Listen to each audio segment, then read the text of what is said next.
আজ রবিবার। অন্য দিনের তুলনায় রবিবার দিন একটু আমার কাজের প্রেশারটা একটু বেশিই থাকে। সকালে উঠে চাটা খেয়েই পুরো লেগে পড়ি কোমর বেঁধে। আমার ঘরে কোনো লোক নেই, শুধু আমরা চারজন, আমি, আমার 2 মেয়ে আর আমার হাজব্যান্ড।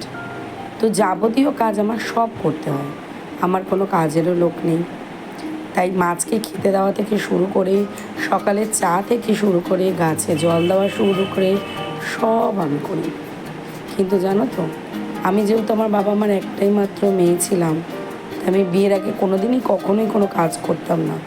কখনো বুঝতেই পারিনি যে আমি এতটা সংসারের মধ্যে ঢুকে যেতে পারবো। যখনই আমি বিয়ে করে প্রথম আসি, তখন খালি ভাবতাম যে আদৌ আমি পারবো তো। এক কাপ চাও করতে পারতাম না ঠিক মতোভাবে।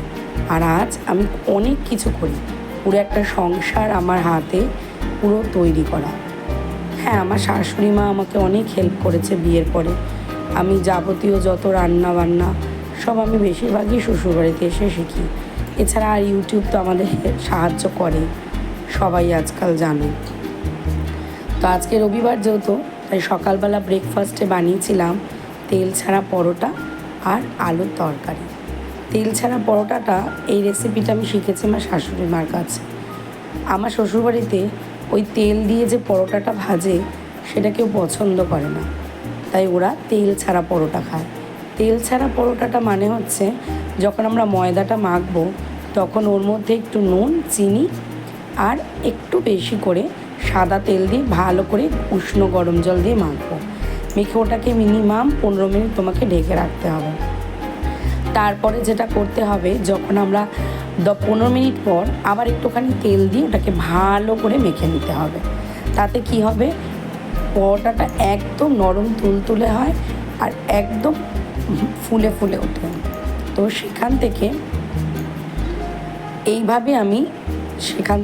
এই জিনিসগুলো আমি শিখি। দেখো, এই যে আমি যে বেলছি পরোটাগুলো, একটা পরোটাও কিন্তু লেগে যাবে না। মানে তেল আমরা দেওয়া মাখার সময় যে তেলটা দিই, সেই তেলটাই এই তেলটা থাকবে। আমার শাশুড়ি মার কাছে আমি আমার চিকেন রান্না করা শিখেছি, মাছের অনেক আইটেম রান্না করা শিখেছি, কিভাবে ফ্রাইড রাইস রান্না করতে হয় শিখেছি। সব কিছু বেশিরভাগই আমি শাশুড়ি মার কাছে শিখেছি। আমার মায়ের কাছেও শিখেছি, কিন্তু বাপের বাড়ি যেহেতু খুব আদরের হয়, দেখবে মারা বেশি হতো আগুনের সামনে মেয়েদেরকে যেতে দেয় না। তাই এখন মাঝে মাঝে যখন শরীর যখন অক্লান্ত পরিশ্রমে আমার যখন ভেঙে পড়ে, তখন মাঝে মাঝে মায়ের কথা খুব ভাবি যে হয়তো বাপের বাড়ি গেলে অনেকটা শান্তি পাবো। কিন্তু মেয়েদের পড়াশোনার চাপের জন্য আর যাওয়াই হয় না। লাস্ট কবে বাপের বাড়ি গেছি এখনও আমার মনে পড়ে না। আগে ঘন ঘনই যেতাম, কিন্তু এখন আর যেতে পারি না। তো এই যে রেডি হয়ে গেল আমার তেল ছাড়া পরোটা আর আলুর তরকারি। এটা খেতে খুবই টেস্টি হয়। সকালে জল খাবার বলো, চাই রাতের ডিনারে বলো, একদম নো ডাউট খুব ভালো হয়। রান্না করলে বাড়িতে সবার প্রশংসাই পাবে। তো সবার খাওয়া দাওয়ার পর আমিও খেয়ে নিলাম, তো দেখলাম ভালোই হয়েছে খেতে। এইবার ঘুম থেকে উঠে গেছে আমার ছোটো মেয়ে, ওর সাথে খেলাধুলা একটুখানি করলাম। ওর সাথে একটু খেলতে হয় ঘুম থেকে উঠে। আর বড় মেয়ের আজকে নাচের ক্লাস আছে, আঁকার ক্লাস আছে, ওই সব নিয়েই ব্যস্ত।